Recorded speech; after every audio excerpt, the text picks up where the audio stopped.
Please tell me. See, I come from a background of all this kind of templistic priests and all, okay, who do all this kind of puja and all. Yeah. But I have never.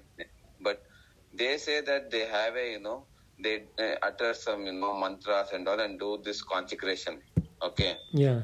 So how is that consecration different with Dhanalinga and like Sadhguru used a different approach for the consecration, which I have never seen. These consecration, some I have seen, they do some pujas, for a day or two, and they are consecrated. Yeah. So I'm not understanding this thing, but yes, I'm not sure how to articulate this. No, But I'll there's tell you. something I'll try to give you the answer, Anna. So, Yeah. see, what actually happens is, you know what the consecration is, first of all. Yeah, as what Sadhguru has told, just remember that you turn flesh into bone and the stone into a divine possibility. That's what he says consecration. That's what I remember. Yeah, correct. In Yeah. one, Yeah. So the consecration can be done in two different ways, as Sadhguru has mentioned. Yeah, one is the mantra consecration, and another is the Okay. energy consecration. Okay. Okay. So one is called a mantra pratishtha, another one is called the prana pratishtha. Yes. So a kriya yogis always do in the energy level because that lasts longer. This is the prana pratishtha. Yeah, prana pratishtha. Yeah. For example, these jyotirlingas and everyone, some of them are prana pratishtha, some of them are the mantra pratishthas. Yeah. So if it is done by the mantra pratishtha only, it needs to be the energized again and again. Okay. It has certain life period or time. And even if you go to the jyotirlingas, not all the jyotirlingas has got 7 chakras over there. Okay. It's very different. Okay. For example, even during the Dhanalinga consecration, if you have read mystery music and everything, it is very difficult to find a person who is capable of mastering the Visuddhi. Okay. And even Sadhguru says only the Shiva and then the Agastya Muni and Sadhguru and that Mato Tipila. Okay. So these are the only places which has got an intense Visuddhi. Okay. And the story behind the being was used to lock the Visuddhis for the Dhanalinga. Yeah. Yeah. So these are a different kind of cases, and there are different things, and it's a quite crazy in itself. Let's not go into that one. Your question first. So basically, what actually happens is what do you mean by the first of all why we consecrate and everything is because see again when we are born even though we are born whether because of our karma samskaras or vasanas or whatever, yeah, we're born. Yes, we're born, and then now we are here, and sometimes we enjoy and sometimes we feel we are stuck. Yes, correct. Yeah.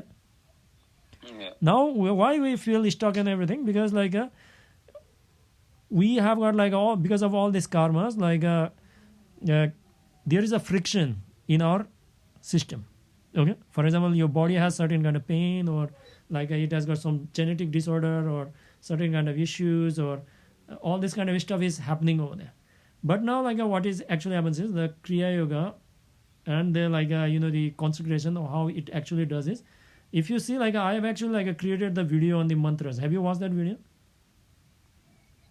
I need to check it out. Yeah, see this is what I meant by this. Okay, so you want the fast food and then because I get raised this kind of so basically what actually happens is if you have went to the physics class or something like that, there is something known as the matter and there is something known as the energy. Correct? Yeah? Yes. Have you heard about this? There is a matter and there is energy. Yes. Yeah.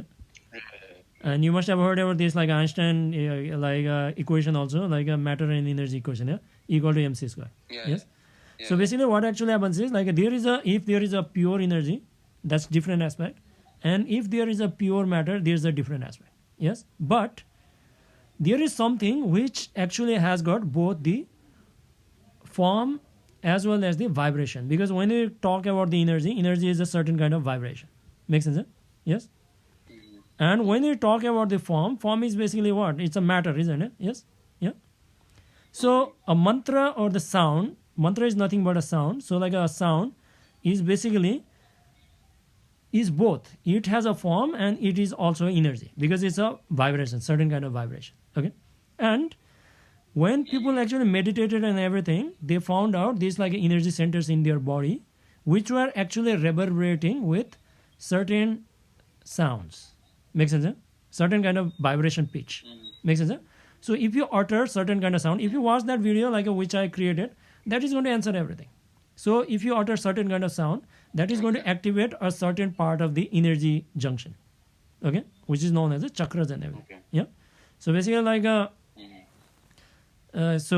don't want to go much more deeper into this one. So basically what actually happens is like when you go to the Dhanalinga and everything, there what is actually happening is it's a power source, which is like the Prana Pratishtha what Sadhguru has mentioned. The form is there just for the other people to relate to. Okay, the Dhanalinga does not actually requires a form also. Makes sense? Huh? What he said is, even if you destroy the entire earth, it will still be there reverberating. Makes sense? Huh? So basically what is meant by it, at the moment like when you go over there, your body, your chakras, 7 chakras, okay, tell me like how many chakras are like activate in your body at the moment, activated at the moment. Maybe just basic 3 or 2. No, like 4 chakras are like activated in every animal also. Yeah. So up to the another like they are always active. Like other things like you need the sadhana for that one. Okay. So basically when you go to like a Dhanalinga, all chakras are all there like activated. So that will push you towards it. Makes sense? Huh? Because that is a more intense. Yes. It has got more intensity than yours. So like it will rise your energies all over there also. Okay. Same way, like if you go to certain kind of temples or certain kind of lingams or like yantras or something, it has like its own tendencies because like it has got different chakras. For example, the Devi Linga Vairavi has got 3.5 chakras. Okay. So it does not actually like takes you to the highest pitch of physicality. Okay. But like a Dhanalinga is all about the beyond and everything. So Which are those 3.5 chakras? yeah, that is actually present like a Muladhara and then like a Swadhisthana, Manipuraka, and Anahata is a half. Okay, why it that way? Because that is like a see, you know about like you have a Ida and Pingala nadis, yeah? You know about this? Yes. Yeah. So basically like a Linga Vairavi is the extension of Sadhguru's like Ida channel, the lunar channel. So it has got only the feminine part of it, not the masculine. If you look into the what is known as the Laya Yoga or the Kundalini Yoga, the upper chakras are known as the Shiva and lower chakras are known as the Sakti chakras also. So basically like a half part on the bottom are for the physicality and upper half are for the transcendence. And the Anahata is the midpoint. Okay. So that's why like it is shown with like a 2 triangle meeting, isn't it? Yes. Yeah. And then the upper triangle is always like a masculine. Okay, that is the yantra for the Shiva. The lower facing triangle is actually for the Sakti. And that's why Devi's yantra is always facing downward. But in Isha, like we show Shiva also as like a downward triangle because he is showing that like the divine is coming down. Okay, that's the main symbolism behind like Isha. So coming back to the yantras and everything, see now like if Sadhguru is doing like is there any difference between like the priest like a chanting and then like a Sadhguru doing? Yes, yeah, mantra pratishtha and that one, yeah. So for example, like Anna, like do you ride a bike? Yeah. And did you build that bike? No. Do you know how to ride that bike? Yeah, I just Do you know how it works, that bike? Yeah, basic thing how you know. Yeah, not to the But- deepest level. Yeah. Basic science. So basically, like even if you didn't make that bike, nor you know how it works, but you know how to use it, isn't it? Yes. Yeah. Yeah. And this is what we refer as the tantra. Okay. Tantra basically means you just need to know how to use it. So by chanting certain mantras or something like that, now you are creating certain kind of reverberance, and you are using a material material that can actually absorb that reverberation and is sustainable for a long period of time. That's why like they use like a Spatiklinga, they use like the mercury, they use like a lead and different kind of materials, isn't it? Yes, yeah. So they will chant and then energize that one, and that is the main reason in every temple they have to chant every morning because they don't have the prana pratishtha. Makes sense? Yeah? And in more hardcore like a tantric traditions like in Nepal, okay, it is actually like a sacrificial kind of energizing. That is also prana pratishtha. But here, since people are not kriya yogis, what they do it is they will bring an animal, they will sacrifice, and they will put the energy of the animal into that the Devi statue. Okay, and it actually works also. But now because of some reason all these practices has been banned, so they use the coconut, and people don't have a devotion. So it is just visiting the temple only. I think some of them are still alive, but yeah, that is the entire thing. So these are the different ways you can do it. So these are the different things. So again, while chanting the mantras and everything also, how they are chanting or not is very, very important. And if you are not initiated properly and everything, it's very dangerous also. And even I told Kesavan also once, yeah. So you should not be chanting mantras or something you are not initiated into this one, because if you are using mantras and everything, mantras can be used for many, many reasons. I will not go into this one. You can watch that video. I've gone more in detail. So why we consecrated everything is because just like Sadhguru says that the easiest way to consecrate in the world is what? Do you know, Rakesana? What is the easiest way to consecrate? Human. Okay. But why it is a problem? But why?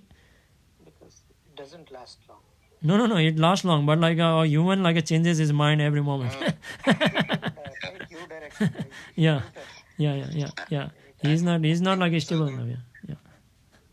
When you consecrate a human body, they expect you to be sitting always 24/7, not even sitting and peeing. So they expect you to be. No. It's not like that. It's not like that. The main thing is they will stop. They change their mind. Yeah, change their mind and they will not maintain the practices here too. Yeah. Bad practice. Okay. For example, at the moment, we are all consecrated. You know that, Anna. So. But he's not consecrating in a very powerful way. Brahmacharis are consecrated that way. That's a different aspect. Okay. But again, even you consecrate the body, it is going to die. But yeah.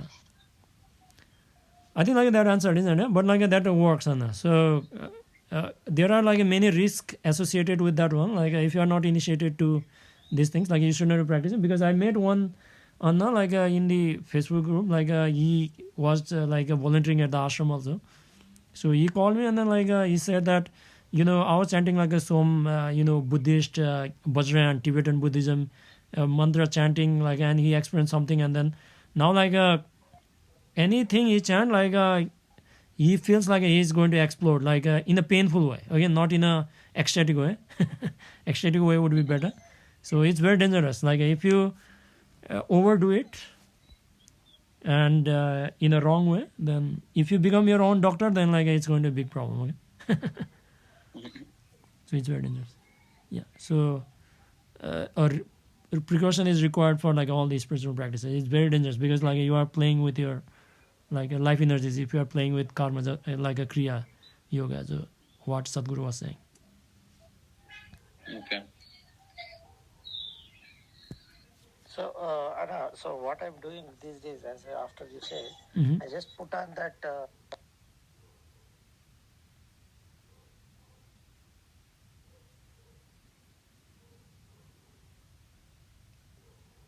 I think he's back. Yes, Anna, you're saying something. Yeah, I was saying after you told me, I just play it, whatever Guru Mantra chanting is there from Isha. And then finally I offer the flower and I'll just sit. That's it. Eyes closed. Yeah, I think that's fine, Anna. Yeah.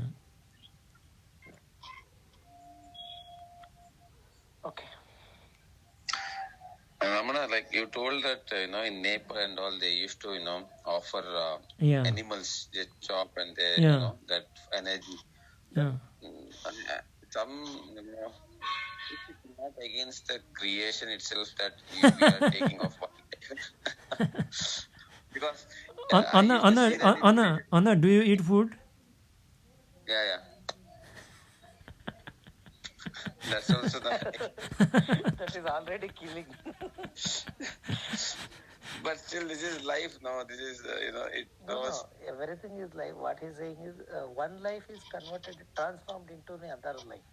No, I'm not saying like see, like we're not looking it as like good bad morality or something like that. Yes, yeah. So basically, it's like this, like what Sadhguru was saying in this kind of lines is, for example, like if you pluck a flower, you must have heard about like Nityananda, isn't it? Yes, yeah, yes. yeah. So like he used to use only the flower that actually fell from the tree. False. Yeah. So what Sadhguru was saying is like even if you are plucking of a flower, the flower should be used for the higher possibility than it could be capable of by itself. Makes sense? Yeah? Again, like we should not, I'm not saying like it's morally right or wrong or something like that. For example, like I said, like it's the one of the ways of re-energizing the consecration. Okay. For example, you must have seen that like all the yantras and everything, they needs like a certain maintenance with mantras, isn't it? Yes, and certain puja processes has to be done. Okay, so the best way is like even like if you want to create your own body like a yantra, then like you need more grinding. Okay, I'm also doing that, and what it is like it's a possibility. So it's a way of it, and that's the only way they know it. That's what Sadhguru was also saying, that like for example, like there are certain kind of like lingams like that are energized by consecrated by Agastya and like other saints and other like yogis or something like that. But like if you are done in that way, like you don't need to do anything. It's just like the yogi is just sitting over there. Okay. And if you go to Ramana Maharshi ashram, like was my experience. I didn't knew about like all these yantras and everything at that time. I didn't even bothered about that. Only the experience pulled me over there, just like the magnet. But if you go and sit over there, like it's just like Ramana is no longer there, but like his body is there, like samadhi is there, and it works. And the Kriya Yogi is like more powerful because he knows the mechanics that like he can actually like extend himself. For example, like Sadhguru's energy is inside each of us because we have been consecrated. So only thing is like we just let the excess of it so like evolve into the highest potential. That's the only way. It's like a seed at the moment. But for a seed to grow, like you should not be there, isn't it? Because at the moment, like the entire, like the real estate is occupied by you, isn't it? So the more less you become, like the more it can grow. Yeah. That's how it works. I think like it was like helpful, I believe. Yeah. Yeah, yes, I know a lot. Okay, great, Anna. Then like I think we can see like next month or like after that. So more things are coming up. I think on the 3rd there's like a Rudraksha initiation. Yes, yeah. Yeah.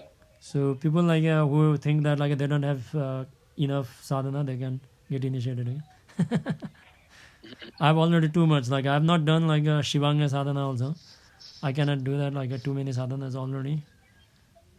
And all that kind of stuff.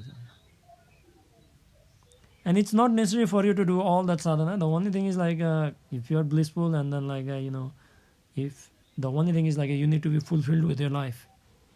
That's the only requirement.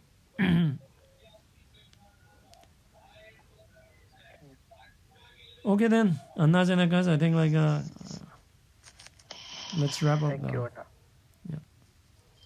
Okay. Thank you, Anna. Okay, namaskaram Thank you, everyone. Anna. Namaskaram everyone. Namaskaram. Namaskaram. Namaskaram.